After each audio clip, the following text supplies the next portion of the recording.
Adding a simple spreadsheet table to a map or a composition is quite simple, but it's not intended to be an Excel editor. It's just something to show basic tables. So we click the tables box, up pops this menu, and we drag a spreadsheet into here. We can give it a title. This is my title.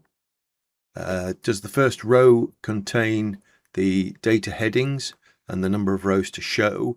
We can increase or decrease that. We can choose which columns we want to show. Just basic things. If you've got a big table and you don't want to show it all, you can modify it there. Click Add Table, and here the table will appear. Obviously, it looks a little bit out of whack, so we'll increase the text size like so. We'll change the size of the table overall, move it to somewhere normal. We can change the colors as we can with any of the other things. Just selecting some random colors here to make it look different so you can see what's going on.